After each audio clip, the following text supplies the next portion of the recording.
Welcome to the Oldhammer Podcast, where life meets the mats. My name is Sam. As always, I'm here with Gordon. How you doing, buds? I'm good, man. How are you? I'm all right. Day's going better, that's for sure. Week's going okay. Yeah, mhm, Yeah. yeah. What's up How's with training at your new gym, eh? Yeah, no, I've this is week 2 of training, Yeah. and it's going pretty well, I'd say. It's a very different learning curve for me because previously, as we've talked about, didn't do a lot of leg locks, right? So even though I'm in the realm of blue, I feel like I'm kind of a white belt again because I'm learning different positions, what X guard is, what half X, reverse X, these things that you can do 50-50, and the things that you can actually do from there and how to roll in, roll out, get into that position and really, exploit it. Whereas before it was really just kind of, don't let them get there because you don't know what to do. So just stall, get out, and It's figure more out. conceptual, basically, like what we talked about last time, right? Yeah, so I'm excited to keep going on that learning curve. The one thing we did do this week was a back escape. And it just put into perspective some of the details. So the instructor I'm with, the professor, he's very detail oriented, which I like, and he usually shows 2 or 3 ways on how to execute the move you're trying to do in the sequence, and he puts a fine line on a couple of details. Like when I learned my original back escape, if you're getting rear naked choked, right, you grab the arm, you try to pull the arm down, pull the arm over, and you spin, and then you end up in their guard. Now you can still do that with the way he's showing, but like a couple things that I never thought about before, like head position, right? If he seatbelted you from the back and his arm's over here and you're on your side, right, so he's coming around this way over the top, and that's going to be his choking arm, and you're on your right side, right? He's coming over the left, you're on your right. Well, you want your head underneath his, almost pretty much on the mat, because if you get your head on the mat, well, he can't really choke you from there, Yeah, right? he has no leverage. He doesn't There's angle. no leverage, right? Hmm. And that's just a detail where it's like, if you get there first, now you have room to move, right? And it's Hmm. something I never thought of before. So all my back escapes used to be just, to be honest, power and speed, right? It was just yank Yeah. that arm, spin Hmm. around. But in no-gi, you can't, there's nothing to grab, right? So you have to put those little finesse, and then like even where to put your hip, where to put your butt, how to move it over that leg, Hmm. so it gives you the leverage to, to either you can start coming to the top, or if they predict what you're doing, they start coming to top. How do you get that hook in? Because now your butt's in the right position, your head's in the right position. He comes around, you can put your hook in. Well, now you've opened up an attack avenue, right? You can either go for a sweep, you can go for a heel hook, you can go to X guard, like, and it's these things in those positions that I never thought about before because heavy top game, right?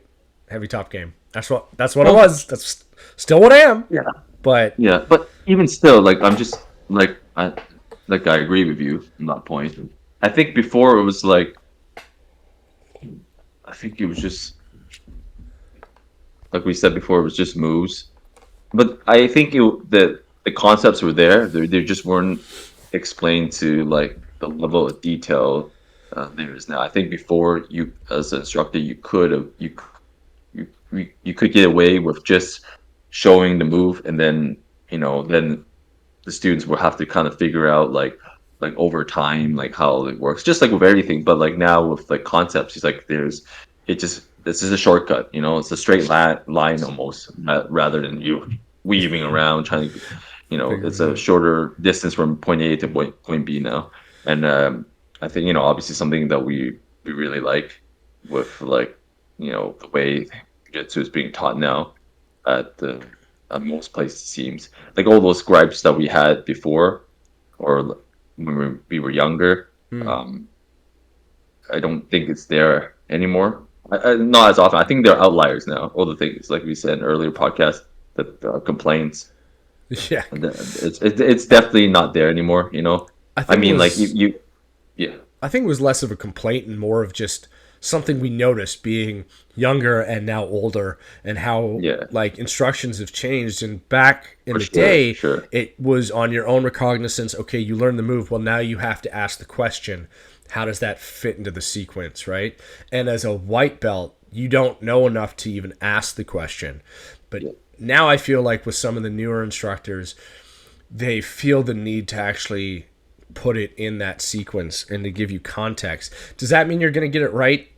No. I flubbed a sweep like 18 times against a guy who yeah, was actually bigger than me. But like the yeah. point is, I understood where I was going now. Mhm. And it's not that we understood where we were going back then. It's just every once in a while you'd get to a part and you just sort of stall. And you're like, what do I do now? And it was on your own recognizance to sort of like bridge that gap or ask the question, where do I go from here? This is weird, right? Yeah, And for sure. I just think that's a little bit Yeah. different. Yeah, for sure. And I don't want to make it seem like when we were trained before, like if we asked questions, they wouldn't be answered. They definitely were Oh answered. no, Like if we asked them, we got the answer. And sometimes it was like it wasn't the answer we wanted, not because it was the wrong answer. It was because it's like, I definitely cannot do what what that was just shown to me.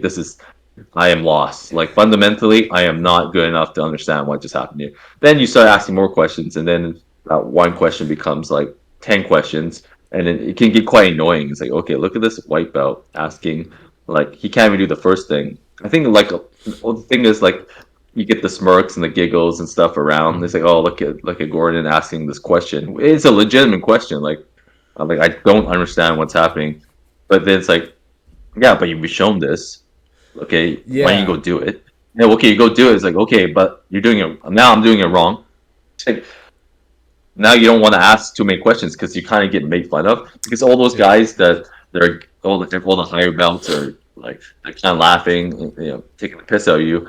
It's because like they have to go through those trials and tribulations. So they're kind of like, you're gonna have to figure out, young man. Like, and so like you just think that's just the way to do things. I'm not saying that it doesn't. I still say like the the best will rise. The cream will rise to the top. So the guys who are always. going to be great, regardless of systems, lack thereof, whatever, they're going to rise to the top. And the people who suck, unfortunately, they're going to suck. They're going to be out. They will have zero retention of jiu-jitsu, and like they don't do jiu-jitsu for 2 3 months. They basically like a one stripe, zero stripe white belt. Then you get like guys middle of the ground like us. We can go 10 15 years while doing a lick of jiu-jitsu. We come back and we can basically roll with purple belts because we retain our like Our ability. fundamentals. Yeah, fundamentally we're more sound in some aspects of our game, and if we get to those spots, we can be very competitive against a higher belt.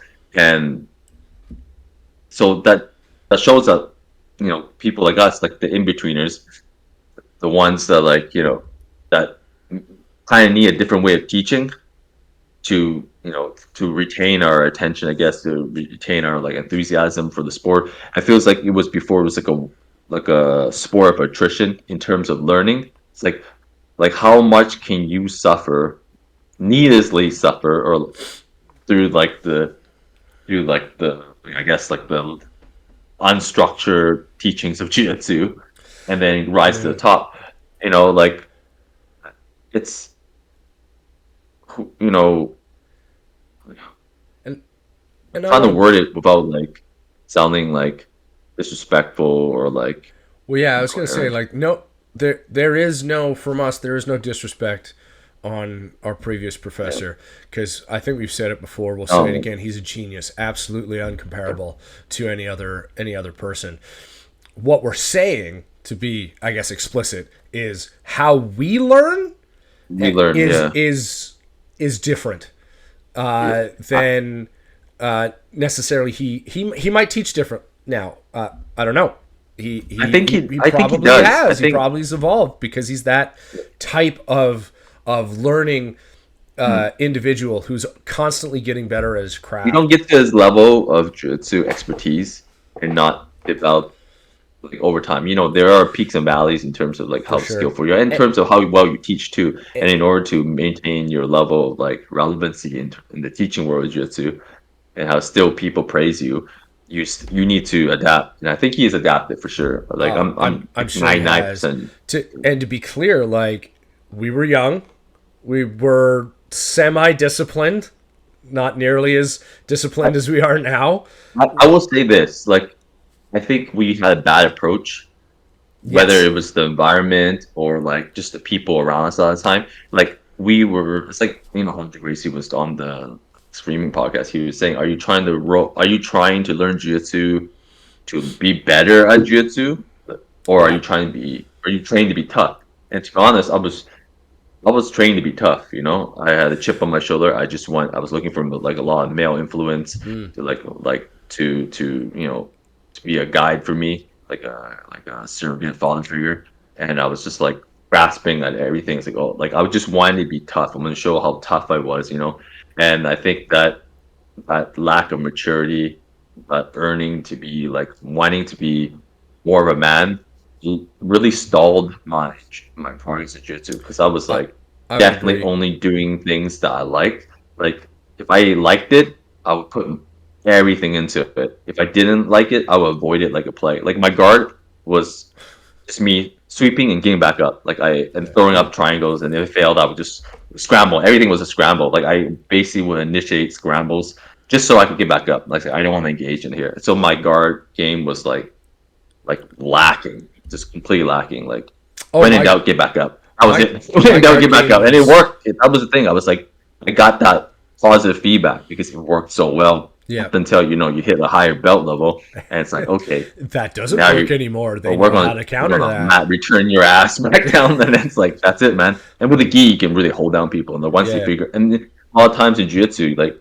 in training, you're not standing on the feet, so it's either situational ruling, like you're on my back, I'm your Yep. back, you're my guard, I'm your guard. We're starting at knees, that fucking bullshit, and then all the time, like 99% of training was that, and so I would be forced to be in my guard, and then even then I would just get back up, and I think then near get the back up, and then go down. I think near the end of our training earlier, we started to get a little bit of that. Well, let's put ourselves in a situation where we are uncomfortable.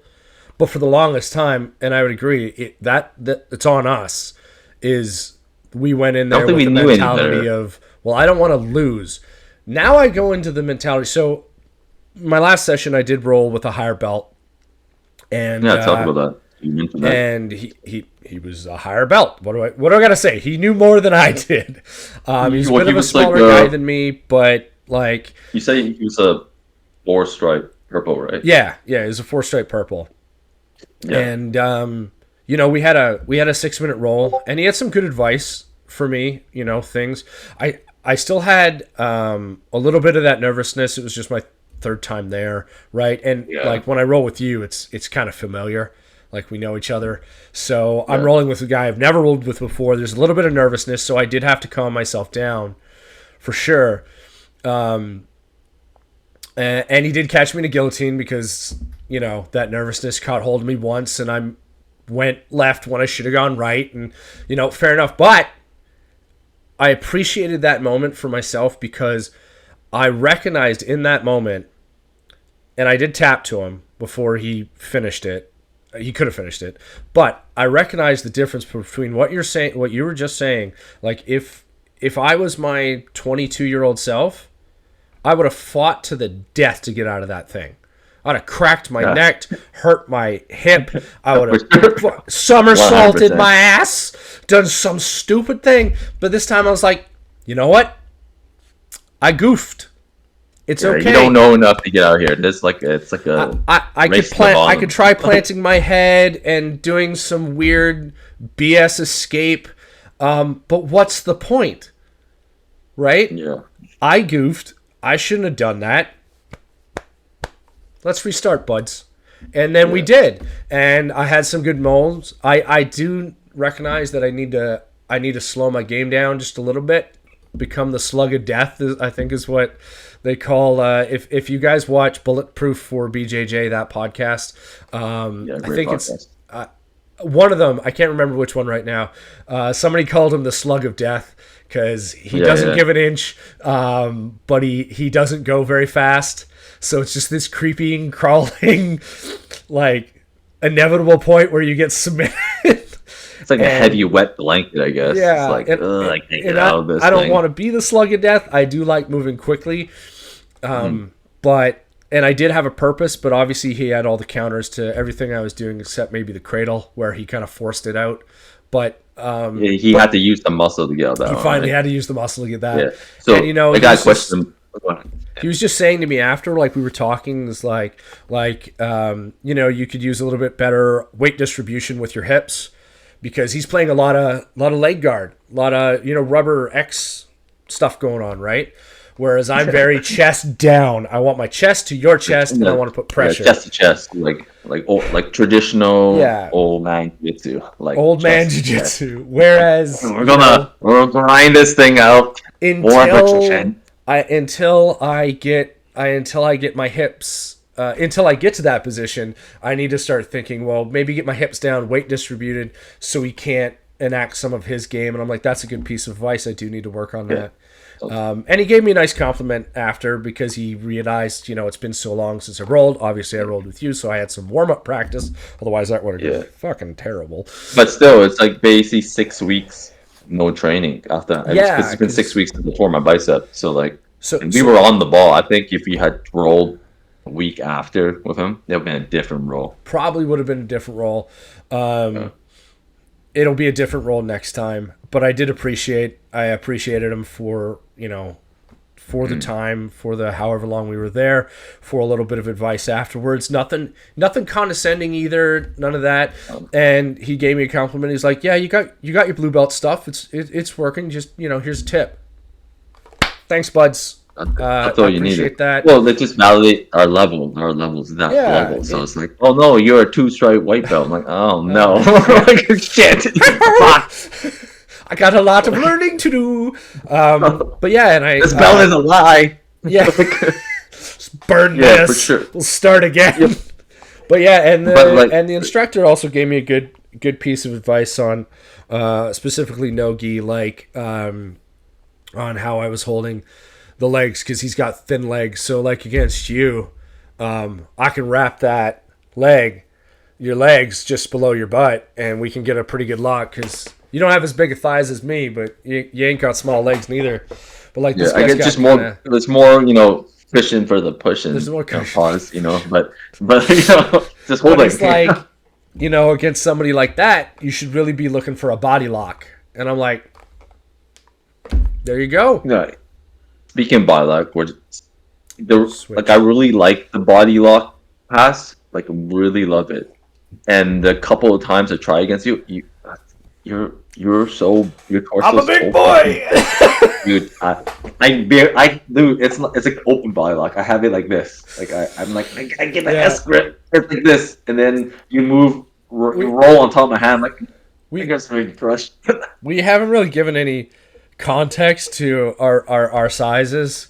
We sort of alluded to them, but I'll just straight up. So I'm 5'10", 250 pounds, and I have a 42. My hips are 38, but my waist is like 42, because it does the curve out thing. It's thick. Dude, from all those deadlifts and weighted sit-ups and stuff. So when he says it's not because he got short arms or anything. I'm just a thick boy. I don't have super long arms either, or super short arms, either way. But you've got normal size. Well, yeah, I got nice biceps, except for the torn one. But he's got one half a bicep. But anyways, yeah, it's just hard. So I can't even utilize it properly. I can't make any excuses, because I was thinking to myself, Nicky Rod. Nicky Rod. He does the body lock pass against fucking heavyweights and fat motherfuckers. And then I'm like, he's got really long arms. I think he's got a 78-inch reach or something fucking ridiculous. That's like Klitschko. Because I see. Actually, I think I see him when he's doing when he's doing the sitting guard, right? with like shin to shin sitting guard. Yeah, He's yeah. like grabbing people at the guy that's not, and just from the bottom and just dragging them back down. And then he's like arm dragging and wrestling up. Well- And I'm just like, oh, like if I did that, I'd be like, Well, you know, like I was learning against that guy, and I did have to roll with the dude who was a little bit shorter than me, and it was a positional roll, but he was a little bigger than me, you know, in the big. torso area. But one thing I big think as is in, like the bulky, body lock big, can always or was it work. big? Huh? Was it big? Like, well, was he like ton, or was he like big? Like, oh, I lift weights, like an off-season powerlifter. No, Not it an was off-season like, powerlifter. No. no, that's all-season eater. All season big boy. All season. Yeah, big boy. okay, I see it. Yeah. You know, trying to get into his younger self shape. I think he could watch some Danaher old man jiu-jitsu might help him out. Yeah. Nice guy though. Nice guy. Yeah. And position on the body lock like is important. I feel against the skinny guys, you can just wrap as tight as you can. Fucking grip in there, it's over. But against the big boys, Mine right over. Against the big boys, you kind of got to find an angle where your arms fit in whatever grip you can get. Because I mean, like I think that's why rolling with you the loosest grip made me better at guard passing. You know, like you don't have the greatest guard, but it just like all the guard passing that I really like. A lot of mass in the way. I have to be really careful. It's like your legs are really strong, so if you do apply a sweep or you decide to get back up, and your knee shield is like strong, right, in half guard. So we end up in half guard like 99% of the time, and then you got this fucking massive quad here. I can't like have to crush it. I have like I know, okay, hit. I know you're limited in mobility, so I gotta smash it, like, and then I have to open it up as quickly as possible, that kind of thing. My flexibility is okay for a big guy, but my pretty good. active No, it's pretty mobility, good. I'm very linear. But I think it's like speed, side to side speed is your biggest weakness. And mobility, I think you're fine. Like I think like I appreciate that. Like I don't think we're under any illusion that you and me are going to be playing regard anytime soon. Not that we even want to, but if we had to, we might as well quit jiu-jitsu. If we can only do rubber guard, that was our only choice. We won't be doing jiu-jitsu. The X guard, I don't mind. The X guard, I don't mind. Well, I think X guard is fine. I mean, like rubber guard. Yeah, no, rubber guard is not going to be my thing. But what you were saying there about the strong quads and things like that made me think we were trying to learn a half guard pass, and I remember it was one of the parts of the move was, well, now you just grab the ankle and move it this way, like you're in half guard, legs up, and it's just grab the ankle and move it over here. And both you and I tried that. We're like, the ankle ain't moving. Like if we're just gonna kick right out, man. Yeah, if my opponent, i.e. me or you, doesn't want that leg to curl, it's not curling. My arm cannot defeat his quad or hamstring. Yeah. It just doesn't work. So we had to figure out a mod. Yeah. We figured it out. It was just better to like just square up the guy on the bottom's hips. Once we square up, then we can like. That was just like it was just easier that way. Because grabbing like the calf, the ankle, and pulling the calf back down was not going to happen. It was like how am I going to hold this guy's leg? Like how am I going to pull it in? This is not possible, man. Well, and you got like the biggest fucking calves without even working them out. It's ridiculous. They're like this big, like the size of my head. Well, and I'm just like, oh. There's a trick to that. There's a trick to getting big calves. One, be born genetically with big calves. Thanks, my mom's side. But two, when I was a kid, everybody in my household likes to sleep. And nobody, if you disturb one of us while sleeping, you are on death's doorstep. Like, good luck. Something is going to be real angry with you. So if I was up first, the goal was to be silent as you could be throughout the house until everybody was up, right? Well, one of the ways for those who are hunters, one of the ways you walk quietly is you either do a soft heel to toe or you walk on your tippy toes. So as a kid, for about 15 years, I walked on my tippy toes. So I was basically working out my calves for 15 years without knowing that I was doing that. Walking upstairs, still walking on your tippy toes. So people are like, well, you need progressive overload, you need all this. Yeah, that's true. But if you want big calves, just start walking on your tippy toes. It'll burn like shit, but your calves will grow. Just quick tip. Yeah. Force your kids to walk on their tippy toes. Yeah. Force your kids to walk on their tippy toes, and they'll have big calves. But yeah, back to you're saying when you were rolling with the purple belt, like how did it feel like? 'Cause it's been so long since we rolled a much higher belt than us. Like, so like how did that feel? Like I know he was a lot smaller, but like how you feel compared to when we used to roll with like say like Justin or like well he's a big boy. You know, He was a big boy. He's a big boy. Let's leave him alone. But just purple belts in general and stuff. Was it like rolling compared to him? It's like a lot smaller. His game was so different than any of the stuff I'd rolled with before. It was interesting. Was he on bottom the whole time? He was on bottom the whole time. Okay. I did get him on a north-south where he did try to escape, and then he did do a proper escape from that, and we reset. But north-south, him and Turtle. North-south. Oh, I see. Oh, front headlock. Front headlock. Front headlock. There we go. Oh, sorry. Yeah, sorry. It's technically not. No, it's front headlock. Anyways, so a couple things. One, and this I think was just a cause of me still being recently back. He actually after the roll he almost said frantic, but he realized no, I wasn't being frantic. I was just trying to go quickly. Which is where I learned, like, I kind of need to slow down a bit because frantic is when you're just spiraling out of control and you don't know what you're doing. Oh, like the panic movement. Your panic movement. And then he thought about it. He's like, oh, no, he wasn't panicking. He was always going somewhere to do something, but he could slow it down a little bit, right? So I was always moving, and that's one thing that I did. I felt more confident than in the past. I was always moving towards a goal, but it's on me to sort of pause a little bit and slow that down to complete my objective while he's trying to counter it or he's trying to complete his. I felt more confident. I didn't feel as intimidated as I probably would have been. I think that just comes with age. Probably a couple minutes in, you felt pretty good, right? I felt pretty good, right? Yeah. And again, when I knew I goofed and gave him a thing that I shouldn't have, I didn't feel ashamed of it. Like, yeah, you weren't like, oh fuck. Yeah, I was like, well, you know better. You shouldn't have done that. Oh well. There's more context to it. It's like before our disappointment, we getting tapped out.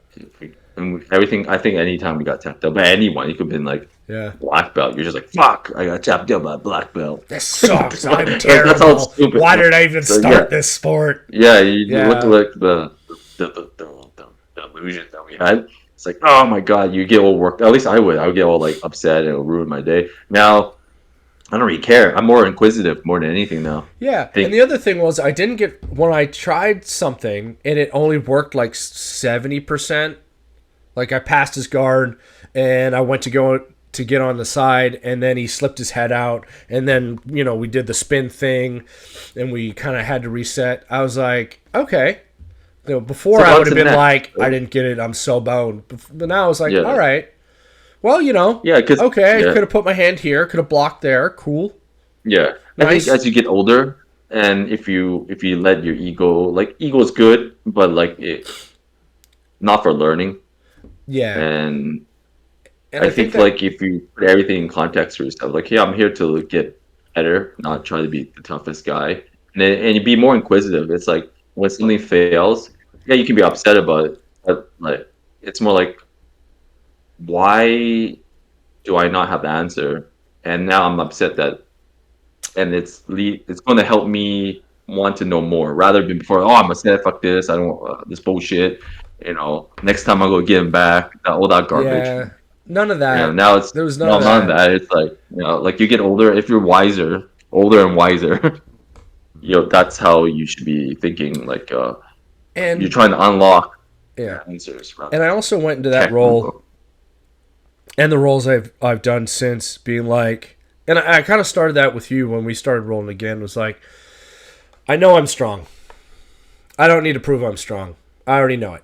If I really need to like use 100% of my strength in some situation, I can do that. Okay. Yeah. No, I want to be technical. I want to be agile because those are the things that I can improve upon. Mhm. Right. And I went into that role, and that's what I actually talked to him about after. I'm like, I don't want to use brute strength. I want to use good technique, and I want to be agile because I know I'm strong. So if I need to pull the trigger on strength, then that's there. Right. Yeah. Yeah. But if I can be agile, like more, and he did say I was agile. It was actually a nice compliment. I felt pretty good about that. You actually gave me the similar compliment when I. Move faster than than than most people would expect. That's for sure. Well, that's nice. But I already know that, so it's just like okay, like Yeah. I'm not gonna get surprised here. So yeah, so that's why I think he started to say one thing, then went, wait a minute, no, and he said, maybe just slow it down, like because like most people might expect because I'm trying to move quickly. I'm not moving quickly, and this is something you're going to get from different people in different perspectives, depending on how you roll versus how they roll. I like to move fast, but that doesn't mean I'm going to move fast without a purpose, right? Yeah. So, like when we started the roll, there was a lot of hand fighting, right? And I was perfectly fine with that. Like, grab the head, grab his head, grab the wrist. I did make one mistake where, old Guy Habit came out and I grabbed his Yep. sleeve, and I was like, and he's like, yeah, and I immediately left to go while he's like trying to say you can't do that. I'm like, I know, old habit, sorry. Yeah, just whoop. Oh wait, can't do that. Wrist. So, like, the point I was just making is, if you know where you're going, you can move quickly, and that's okay. And if people might interpret that, if it's your first time rolling with them, as being frantic, but it's not, as long as you have a purpose to where you're going. But if you're just going 150 miles an hour for no reason, then that's where I think you need to kind of slow it down and think about where you're going. Because I knew where I wanted to go. I wanted to try to get in half guard, which I sort of did once. I wanted to try to get side mount, or I wanted to get his back. One of those three things were my goals. Wait, question. So you didn't get into his half guard? He wouldn't let you? I did, but he didn't let me Obviously stay he wouldn't there. let you. So Okay. And he didn't put so it in it a was a- shield. so it was an open half guard. So like he was sitting up He was on his side a couple on his of side, times. like so like you just posted on his So he elbow, didn't right? post the knee Okay. shield in. He was just moving, But, yeah, and he re-guarded on me twice, like full guard. Guard. So, and then when I did put my post in, so I did get in his half guard, and I put my hand post. So that's where you go in between the legs. The hand weave, like hand the weave. arm weave, right? The arm weave, yeah. Got that in. And one time I didn't have it tight enough, so he kicked out. Fine. The other time I did get the cradle. But I didn't get to finish the cradle. Did you clasp your I hand? didn't quite get to clasp. He knew it was coming. Wait, one sec. Yeah. Sorry. Go ahead. This relates to me because that's how I tore my bicep. Yeah. So I've been thinking about it for the last 6 weeks, like how the fuck did I tear my bicep? One, it was overtrained, years of like wear and tear. But when I got it, it's two mistakes I made. Once I got it, I didn't squeeze my elbows, first of all. It was So now it's like it was like all bicep at this point. Like it was like my left arm versus your right leg. So you donkey kicked out, and which you've done before, but then this time my bicep was like, no, can't do, buddy. It's gonna go.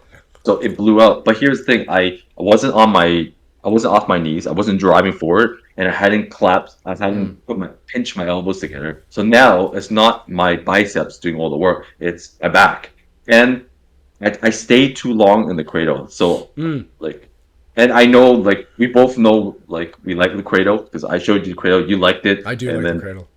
yeah, well, we It's a love nice it. movie. It's best. It's like so It's good. powerful. It's mean. Dude, I like it. but we both make the mistake of once we get to the cradle, we don't use our leg. So we need to switch our hips. So heads here, legs here, cradle, squeeze, switch our hips, and then take your top leg, hook his top leg to your Right. So leg, you your switch your top leg with hips it, to the and head. you switch your hip, switch it, just turn it. You will sit out and turn, boop, and we'll fall back. Sit out and then come back.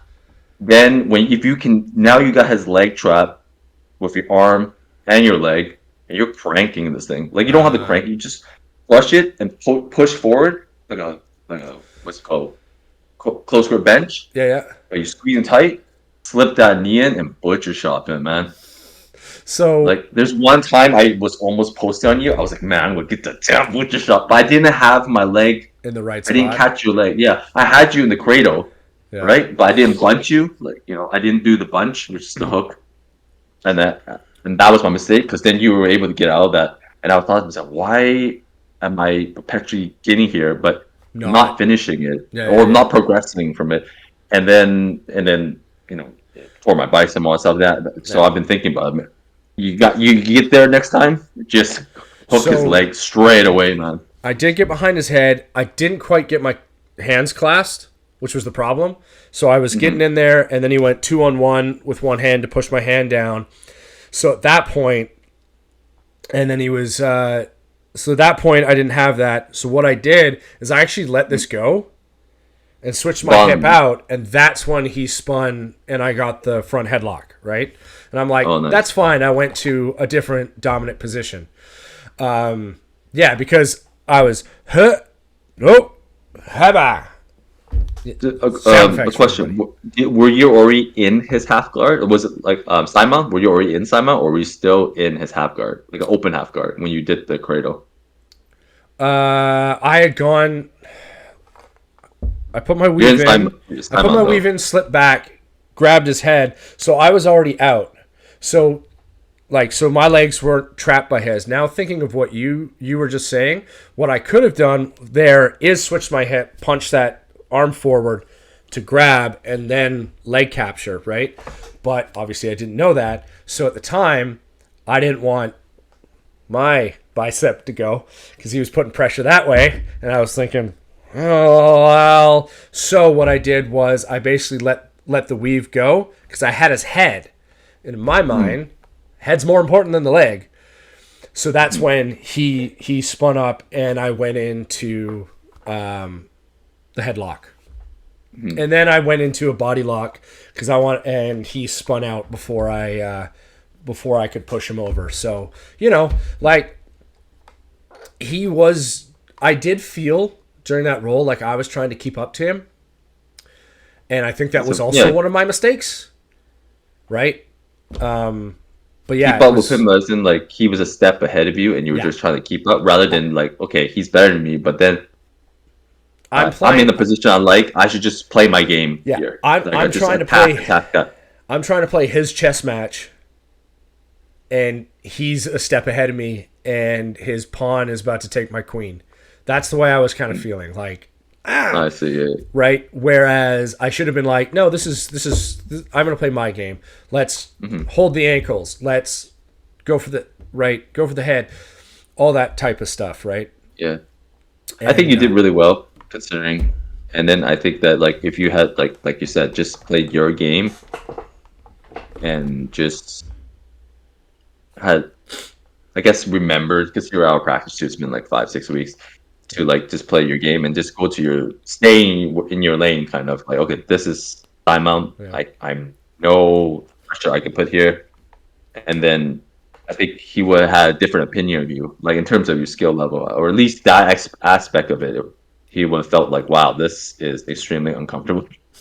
Well, That's how I feel. I feel like if I ever get him inside mount, yeah, if I ever get him inside mount, he's gonna feel a lot of pressure on that face. I'm just like, oh, dismount me. This is terrible. Just get off me. No. I'm gonna give up my back. Arm triangle. Yes. Squeeze. Oh, Don't yeah, squeeze, dude. by the way. I actually turn. But anyways, it's But yeah, I think yeah, but for everything you said, it sounds like it was a really good role, and yeah. like I said, it's been so long, and then it just I only see positive things going forward in terms And of the again, progression. it was he did try to leg lock me once, and I did use the defense I learned. So I was proud of that moment. But all in all, for where I'm at and what I want to do, it was a good role. And again, mentality's different this time around, right? What do I want to do? I want to learn. So learning takes precedent over everything else in my current situation, right? So if I get tapped, I get tapped. It happens. Yeah. It's fine. Yeah, for sure. Like that And just means I've got something new to learn. Sure. I think as an older athlete, seems like very like obvious to state, but time is of the essence. Time is no in everything, like the way you roll, the way you how many times you can train, how long your jiu-jitsu career will be if you do plan on competing. Even if you don't plan on competing, it's like say you're 40, this easy number, even number. You're 40 years old. You want to get your black belt in like 10 years. You'll be 50. You have to realize that consistency at every age is important, but the older you get, it's more important. Even if you're not competing, because that 10-year, arbitrary number that you want to get a black belt might turn to 20. You might be like a 20-year journey to get a black belt because you have family, that. So you kind of still have to structure your life and stick in jiu-jitsu like whenever you can, but it has to be consistent. So like whether it's like 2 times a week for next 10, 15 years, make sure it's 2 times a week, like any day of the week, that kind of thing. And then what you're learning and how you're learning is really important. I think like whereas back in like early 2000s, if a 40-year-old had started jiu-jitsu, be like, yeah, I want to be competitive. I want to stay in shape, and I want to give a black belt in like under 10 years. It would be very unlikely. But now with I guess the refinement of everything, like the schools, like how they teach, the scheduling. Before the schedulings for jiu-jitsu classes were like atrocious. Some places are still like that, but like the place I'm going to is the scheduling is very kind. So you have many opportunities to roll if you want, like 3, 4, 5, 6 times a week, even as a recreational or jiu-jitsu practitioner. Like you can almost train semi-pro. Like if you can manage your life really well. I think I mentioned this before, but finding a schedule that sort of fit where I'm at in my life right now was difficult because in where I live, there's only 3 or 4 schools. 3, I think. I think there's only 3 within a reasonable drive, like a quick drive, and just finding the time slot that actually makes sense was really how I based my original decision. But noting that there is the option to do other days if like you miss a day, we can arrange something, because there's other people in your life that depend on you. If you're at our age and in our situation, right? Sure. You're right. Back in the early 2000s, like the times that were available were the times that were available, and they didn't matter what was your situation. You either showed up or you didn't. And consistency there was like is less. the key. There were less slots for time slots. Yeah. Throughout the week, but most places. But speaking of aging athlete and looking at sort of what we've started learning, or I've started learning on my side, man, I need to stretch my hips more. And I always stretched them a bunch because of, the squatting and the deadlifting and stuff I like to do. But after my last roll, that night my hips were tight. Like, Oh, I bet. So maybe we'll talk about this on a different cast, but like as you age, consistency is key, but the intensity with which you train is most likely going to change, and you're just going to have to find that level that's appropriate for you and work on your recovery, because we're almost 40, and I just know like things are going to start hurting more than they used to hurt, and Sure. you're just going to have to slot in some of that recovery method just to make sure that you can maintain that consistency, right? Yeah. I think that like for for the listeners who older, they're already experiencing that their bodies just don't, even if they're in shape, but like what more if they're not in shape, and they already feel their bodies kind of degrading, and everybody gets there. So if for the listeners who are younger, they don't, their bodies feel fine, they feel like they're near invincible. Um, Take it from a guy who once thought he was like basically invincible, okay? And I tore my bicep Yep. this year, like surgery last year, my chest, like I've accumulated more injuries in the last 2 years since I turned like 35, 36, than I've accumulated like previous. Like even all those like little like bumps and niggles before that I got before, I was able just to like, yeah, whatever. Like I have two bulging discs that kind of bother me, and once I turned like 33, like it flared up. Now it's like a constant battle to realign, to make sure that my disc stays in place, or else I'm like it's debilitating. You And know, it's terrible. Like you gotta get your shit together. It will could if you want to have a if you're young, or even you're not young, if you want to have a long journey in jiu-jitsu, like a lifetime journey, there needs to be sustainability of your health, and that health is through doing all the prehab stuff. I don't mean just hitting the weights and stuff. You gotta do yeah, like some mobility, some prehab, some like if you're curved in like this, like you hunch over like that, like Silva, maybe it's yeah, time to like work on your, rotator cuff, like your whole entire shoulder girdle is so bound up like this. Like yeah, there's yeah. nothing in the back. Like So that's develop. this forward posture is becoming more and more common with people who are sedentary desk workers or college students, or mostly just people just spending way too much time on their phone. So just a quick tip for that: a lot of people don't work their rear delts, right? And all you need to do is add in just some rear delt flies, and it'll just strengthen that a little bit, and it'll save you a lot of, especially if you're like you and I bench a lot. I wouldn't say weight wise, maybe not a lot, but we did a lot of hypertrophy growth when we were younger, and then I don't bench he anymore. I doesn't don't bench do anymore. any. I still do. So for all the young kids who are I don't know if you're ego lifting, powerlifting, bodybuilding, whatever, you're going to focus a lot on your chest. And the thing is, you just can't ignore those back muscles, because they're the ones that are going to stabilize. And if you're doing that and doing jujitsu is a lot of this, a lot of front That's forward, parabolic. because you If got to you stay all in you that did was position. jiu-jitsu, it's So gonna just, curve you. And if you all you do jiu-jitsu, you're like this basically yeah, the you're a whole time you ball. do jiu-jitsu. A You're ball, yeah, yeah, you you're a curve in. ball. The gamer hunch is like Yeah, the ideal physique for jiu-jitsu. this is just everything tight Yeah, and every time in and just all hunched up, no neck. You can't squirrely get me. shit. So yeah, Yeah. you just do some of that. Just offset it just a little bit. Doesn't Yeah. have to be heavy. Yeah, exactly. I think it's just like it's not there. It's like because we're visual creatures, especially as guys, we're visual creatures. So if we don't see it, we ain't gonna do it, right? And I think it's a little bit different now because the fitness community is like so big now. Whereas before when we were in high school, we were like looking at muscle and fitness magazines. Like who the Or fuck looks at Arnold magazines now? Schwarzenegger's Encyclopedia of Yeah, Bodybuilding. that was Like a thing still. Like we were like like that was people it. were still going through that. Yeah.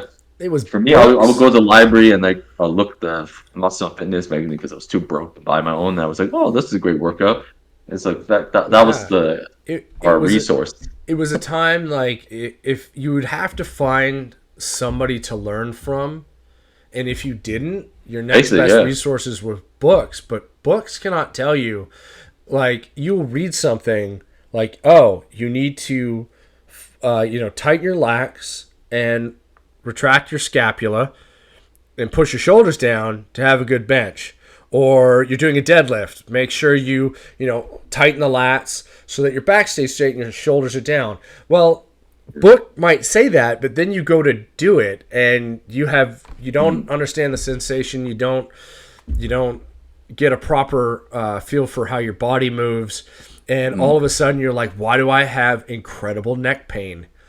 It's because you're doing it wrong and nobody's there to correct you. But now with YouTube, you can go to somebody like a Johnny Shreve, if you know who that is bodybuilder, and he's got a bunch of videos, and you can actually see him take you through that motion. And because it's a visual thing, like you said with guys, all of a sudden you're like, that's it. That's what I need. For sure. The resources are there, like for all ages, because of the advent of, social media. It's there. Yeah, it's definitely a lot of bullshit.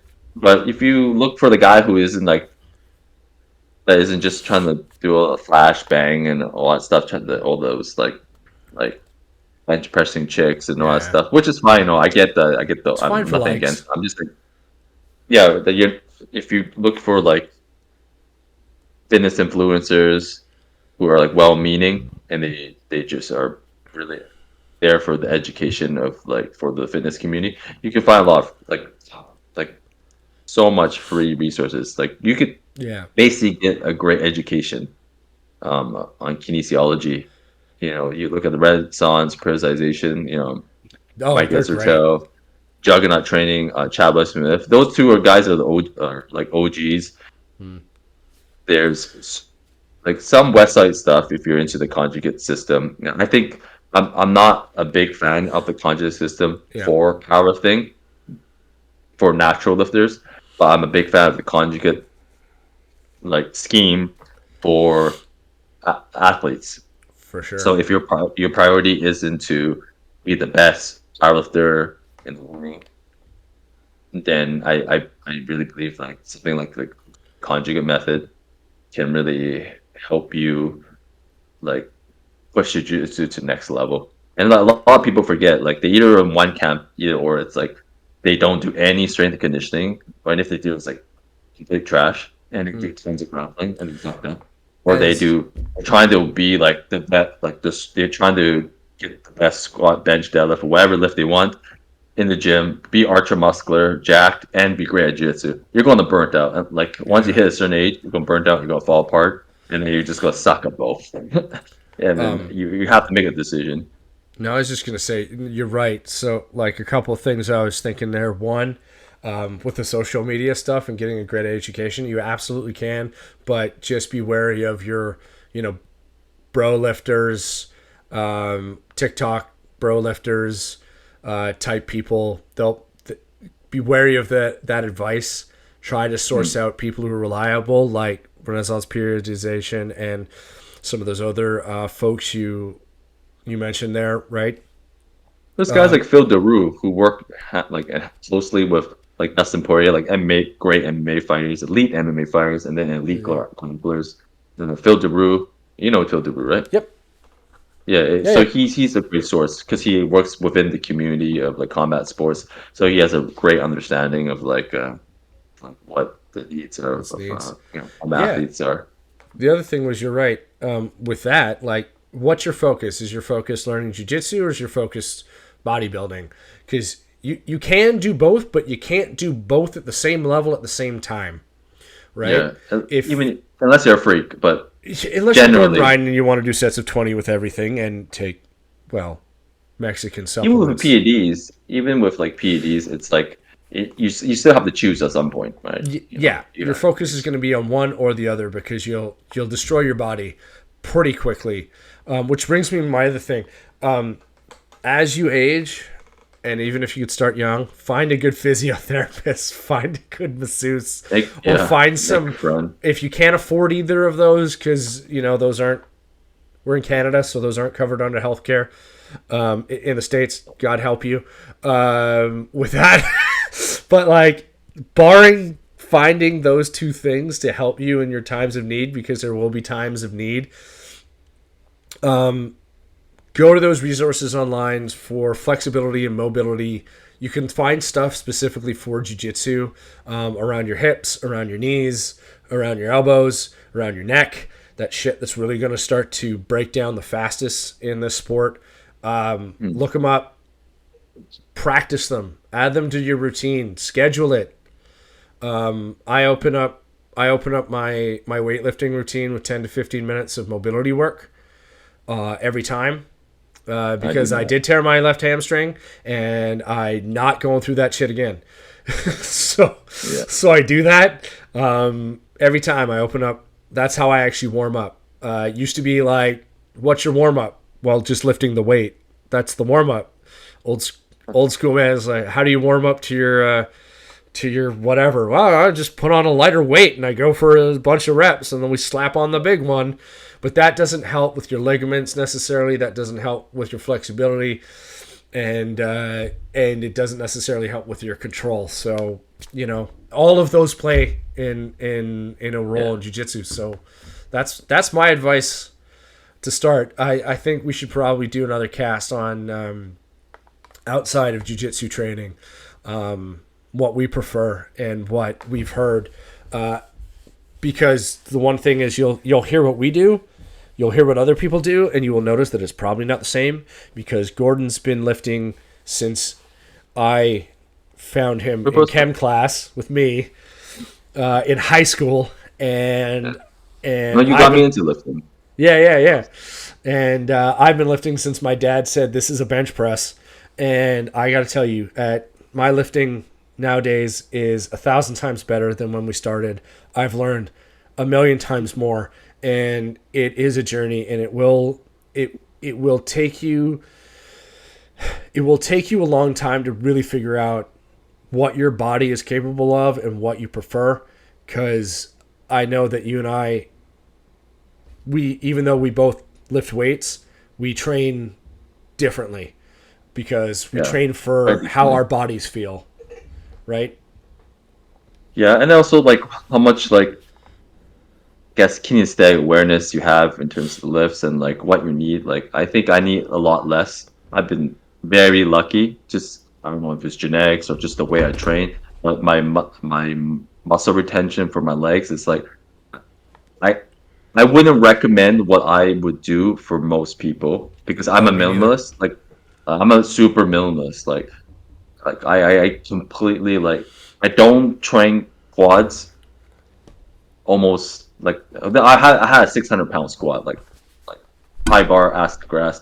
And then now I don't train it at all. But now if I go on with a bar, I probably still have a 400-pound squat while training the squat, because all I do is sandbags. And I think like if you're lucky enough to find an exercise or implementation, like, or equipment that can like retain a lot of your muscle strength from like barbell movements and not do the barbell movements, it's easier to recover from. For me personally, I can't recover from like heavy barbell movements, even like a simple 5x5 at like 85%. It is very hard for me at my age now to recover from that. Whereas I can lift sandbags, I could do like weighted pull-ups, that kind of stuff. The very minimalist training and like weighted calisthenics is, for me personally, as a great carry over jiu-jitsu. And I don't burn out, because my problem is like I burnt out from the barbell movements, and I only do barbell movements like as like a tester, like every 4 or 5 months I go in and I use that. I'm like, oh, okay, I'm not peaked, but this is my relative strength for this. That's why I only deadlift like once every 14 months. Whereas for me, I do like the barbell movements. I never squatted 600 pounds, but mine's up there, not there. It's getting, well, I was a competitive powerlifter. He was competitive. I'm not. I did do strongman, but we never did it was never a straight barbell squat, right? So I never did strongman. So. If you do strongman, you're like, I lifted a 1,000-pound tire. Well, you really did a 550-pound deadlift, and then you just pushed up a tire. So it's not the same. Which, don't get me wrong, if you're deadlifting 550, that's fucking strong. Don't let anybody disillusion you just because big boy over there deadlifts 550 is fucking strong. You don't need like a 700-pound deadlift or whatever, 600-pound deadlift for jiu-jitsu. It is like, unless that you was the want case. But it's not going to help you that much. Yeah, the effort that's going to take you to get a 700-pound deadlift, if you don't already have it at a young age, is going to take away from grappling so much. Yeah, like it's going to become your life, and it's going to cause an exceptional amount of pain. Unlike you, I actually have the opposite problem. If I do a whole bunch of sandbag training, which don't get me wrong, I do like sandbags, but if I do a whole bunch of sandbag training, my systemic fatigue goes through the roof. Really? Like, yeah, I don't know if it's the movement, the placement of the bag with my body type. I don't know what it is, but like it's not that my legs are tired or sore, but my system is just depleted. You feel it. You feel like this, like I just feel almost lethargic the day after doing a lot of sandbag training. So I don't do a lot of sandbag training, but I can do a whole bunch of barbell stuff. And the next day I'm like, I'm a little sore, but I'm 30 again, almost 40. Things are a little tighter than they used to be, but a couple of stretches here and we're good to go. Yeah. So yeah, I'm complete opposite. Like I stick to sandbags now and everything fat grip. Like if I do use a barbell or dumbbell, I use a fat grip. Like everything I use the fat grip on every bicep curl. I do, or any pull-ups. I use the fat grip. Again, we'll get into some specific training, but for no-gi, fat grips and stuff like that, because the way you have to grip and wear your things, fat grips crushing are great. Man. It's like the crushing grip. You got the crush, just the hold on to everything. I will say that the fat you're doing, like a not wide grip pull-up, like you could, or like a shoulder width pull-ups, weighted or non-weighted, and with a fat grip, and doing the sandbags, and walking with the sandbag and squeezing it, made my cradle better. Like it was a direct, for me personally, because some people don't have direct correlation from their training to that. I just had a theory that it would. So when my cradle, right before I tore my bicep, was at its best when I was training with you, I literally I've never been stronger on weighted pull-ups with a fat grip and sandbag training. It was like a direct correlation. I'm sure there's a like a diminishing point return, but I truly believe it's like I haven't even come close to that. For this just goes back to like find out what system works for you. It's just like what a good trainer would do if you were a pro fighter. Like they're gonna find something that increases your strengths and capabilities, and it may not have a direct one-to-one correlation to what you're doing. And I think I was watching some men's health garbage and picking it apart in my brain. Anybody who ever says like your deadlift is going to have a direct correlation to your leg sweep or your like body down, lock, single leg, double leg, suplex is full of crap. The only thing that most exercises get you good at is that particular exercise. Yeah, you're trying to mimic like energy movement. Yeah. So it's more important to be like, okay, I'm doing a hinge movement like the deadlift, and then when I do a single leg, when I do a double leg, when I pick them up, there's a hinge movement to it. So you're trying to change the energy system and the musculature for like infrastructure of your body so it doesn't fall apart, that kind of thing.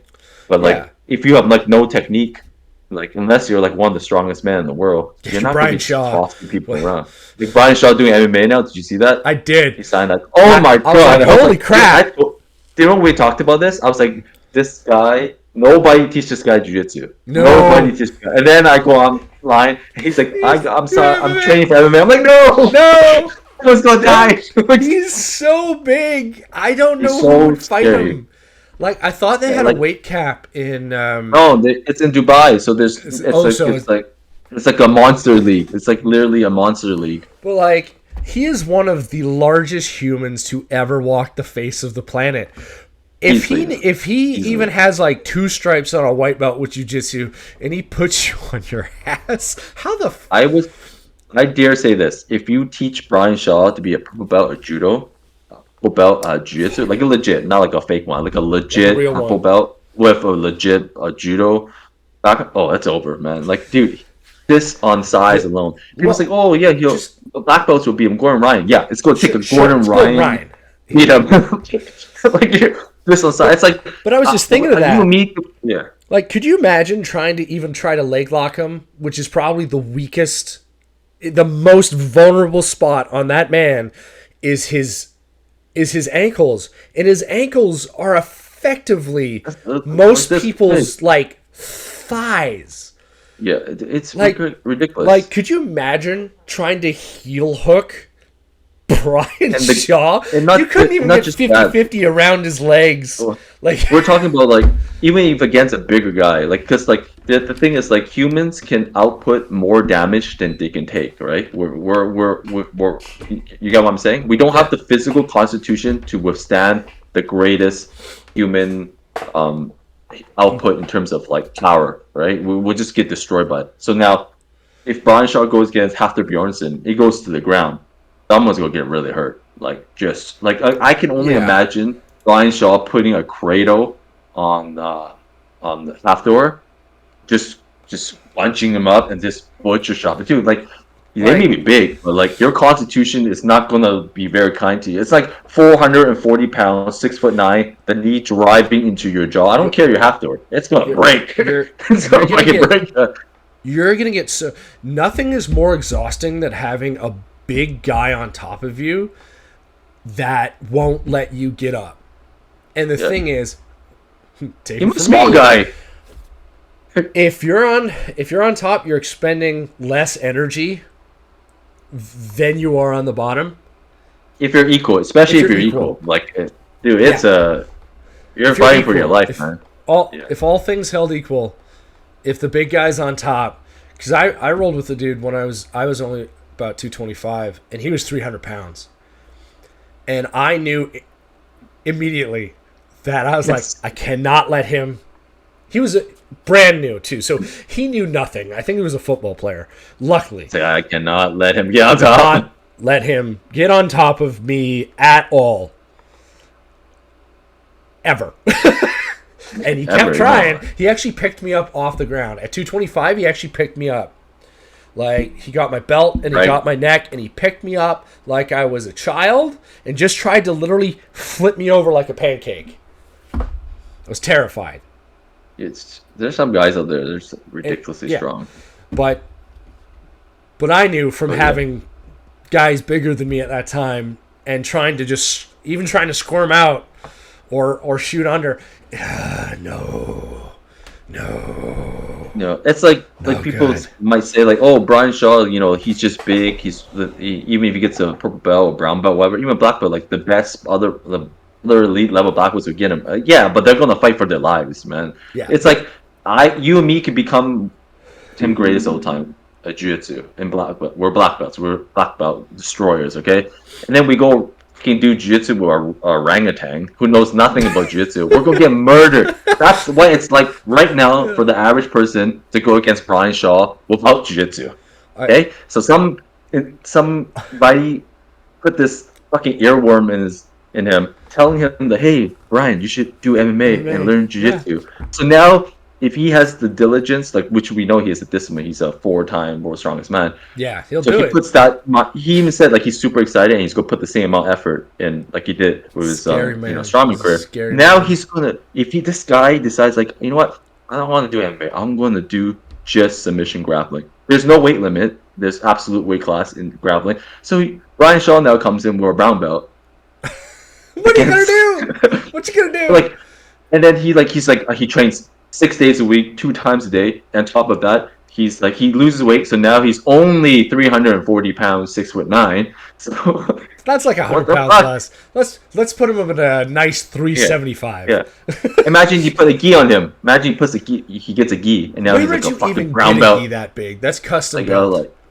Yeah, dude, it's a blanket, man. Dude, like it's a blanket, man. It's a blanket, dude. Like imagine getting that wrapped around you. Like he just ties it around you, baseball chokes Well, you with could you your own gi. imagine Then he dude, puts that meat hand inside your gi it's and over. just like his grip strength is already ridiculous. He does those like He two pinches plate like lips. yeah, he and then he pinches does like the on the flat side. impossible dumbbell and he lifts it off the ground.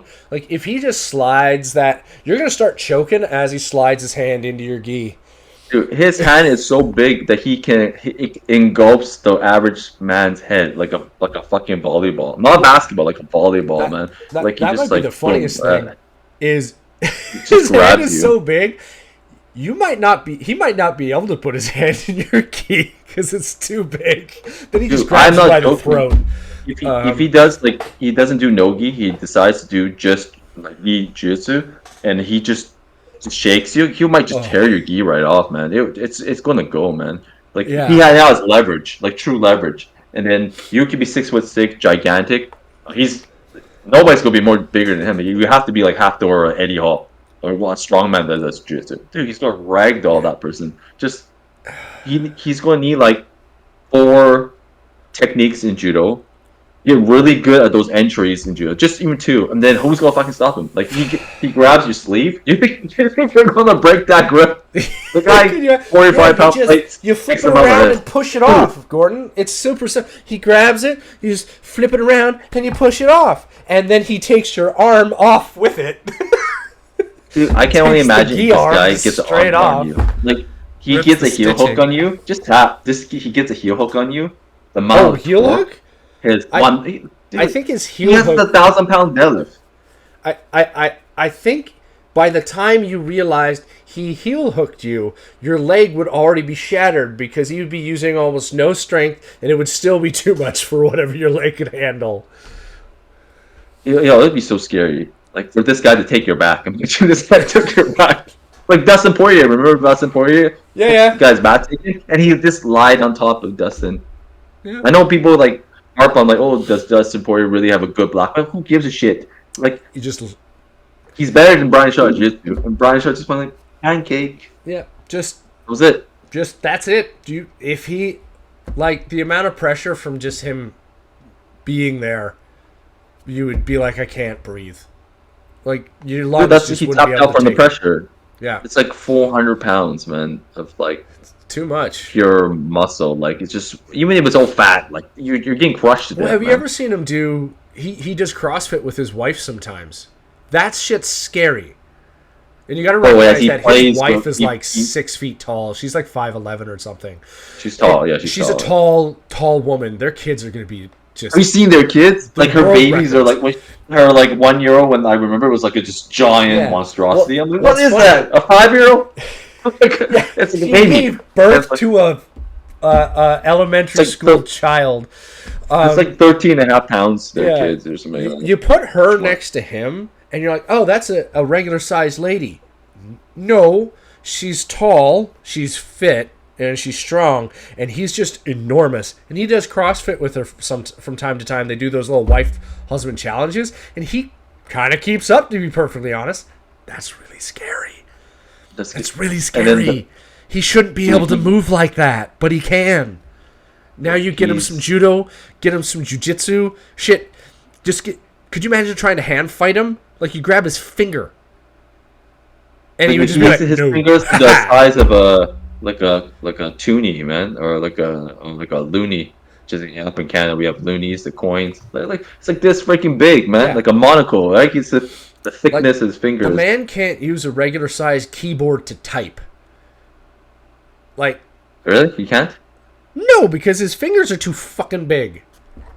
Oh, it's custom. I've never seen him type. I just imagine him going doing this. No, honestly, this I Well, imagine. just the fingers. Yeah, like the old person thing. Yeah, if Because he it's wanted so to big. type like a normal person, he would need like one of those ergonomic custom keyboards. Like everything that is the one thing. Like he's a super happy-go-lucky guy. I would love to meet him, but I can't imagine growing up all the stuff that he had to just be like, well, I can't go to the big and tall store because even the big and tall store don't have what I need. I got to make phone calls. No, everything's gotta be custom. Everything's got to be custom. he's ridiculous, and like that's a true genetic freak, man. There's genetic freaks, and then there's like absolute outliers like that. And he's that's such like a happy-go-lucky dude too. yeah, Like, he thank got God. a great disposition on top of genetic miracle. Just imagine that he decided like like a long time ago I'm going to be mean and I'm only going to train like submission grappling or judo, like just to pick comments of boxing. Maybe not boxing because like size doesn't matter as much in boxing. It does, Yeah, I but mean, it doesn't. once you get somebody like a Klitschko, who's 6'8" as well and leaner, like the reach is comparable, And then also like the taxing, and the like clinch it's so doesn't do as much in terms of like it does in MMA. So the movement in boxing is wouldn't just be going the to take best away sport for from his energy. Like he just won't be able to like his size. He's basically built like a supersized grappler. Like it's because grappling is going to be more like there attuned are to what guys in similar height, good at. maybe definitely not similar build, but similar height, and Like Tyson are getting Fury's up like their weight in boxing. right? And he would have to cut a lot because he would have to go 12 rounds for a championship. Like even if he was still at that size, that'd be like tough. he would have to lose over 100 pounds. Like he Yeah. had to be like 320 pounds. Like something. even the like, biggest guy, like Tyson Fury, doesn't top like 300. 290 or something. Yeah. So like, no, I don't think that would be a good sport at his age. A good sport for him to curtail into. And if he'd started younger, then yeah, he probably could have come up to be a world champ, but he wouldn't be as big as he is. I think because he wouldn't have been doing all the heavy weights to pack on that extra muscle. Yeah, I just think that like just the way he's built now, because strength is literally his fucking strength. It's Literally. like his main attribute. Literally. So like he would and because we know that he can translate his strength into dynamic movement in terms of like strongman stuff, like this the farmer carries and the sandbags, the yoke walks, the sandbags, and stuff like that. Yeah. So like if he could transfer all that just into submission ground, imagine doing combat jiu-jitsu and being slapped by him. Open weight class. He might knock you out with that, to be honest. Just slaps you to death. It's like, dude, he would kill you. He'll kill you. Yeah, he might actually knock you out with that, to be perfectly honest. Like I don't know what's worse, getting knocked out by standing by like a heavyweight, or getting slapped to death on the ground by Brian Shaw. Like he's decides to do combat jiu-jitsu. Like I don't know what's worse. Like I think it's more demeaning to be slapped to death. Probably. So I might take the fucking like Deontay Wilder knockout if it wasn't for the fact that I might die from that. Well, being punched by Brian Shaw once he knows what he's doing would suck just as much. So I might even take the slap because at least it's probably less brain damage. I mean, like even if it's ground and pound, we're like totally like riding Brian Shaw's dick here, but like. It's the fact that he's I have super a lot scary. of admiration for that man. I do. And I do wish him the best in his MMA career. Me too. And he's a good guy. He deserves it. I know he's someone who is... I obviously I don't know him. I'd love to know him. But I know from what I've heard him talk about is he's always got that disposition of learning, which I think is what we've been basically talking about for most of this particular podcast, is if you go in with learning, you will get better. You will have a better time doing it. Whatever it is you're doing. In our particular case, is jiu-jitsu. I think that type of disposition is even more critical because jiu-jitsu is a very humbling sport. And with him, we did suck the knob a little bit there, pretty hard, but I think it's for good reason. I think he's going to surprise you and me and everybody. And I don't think he will make sub 300 to fight in the UFC. They'll have to create a super heavyweight category. From what I saw, it's like a Abu Dhabi, like it's in Saudi Arabia or like Abu Dhabi. Hey man, like somewhere out there in Qatar. They got the money to pay him, and they'll pay him well. So good for him. Yeah, for sure. I hope him the best. I think that might wrap it up for this one, but I think so too. That was good talk. It was for everybody out there. Sorry. some dick writing at the end, It's a but little dick riding at the end. like 20 minutes of dick writing. Give Brian Shaw a like and follow on YouTube and all social media because the dude's the shit. And follow his future MMA career. Yeah. But if you like us, you can give us a like and follow, subscribe on YouTube. We're going to keep doing the weekly episodes. And, as always, we appreciate you. Gordon, any final thoughts? Or you just want to... Oh, yeah.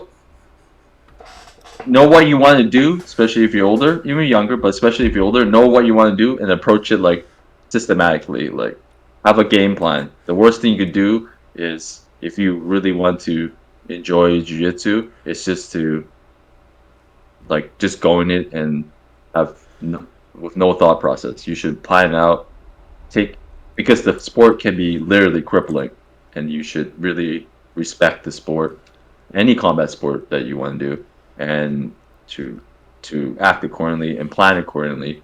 And I think it's like the main thing about this whole, this banter between us is that we want people to realize that it's not too late to do jiu-jitsu or combat sports, but particularly jiu-jitsu. And if you plan and act accordingly, you will have a great time and you will reap all the benefits of jiu-jitsu. You just need to make sure that you prepare for the worst as well. So that's why you need a game plan. For sure. Thanks, bud. Like I said, like and subscribe to Brian Shaw, but also us. We'll talk to you next time. Appreciate everybody. Right. Have a good one. See you guys.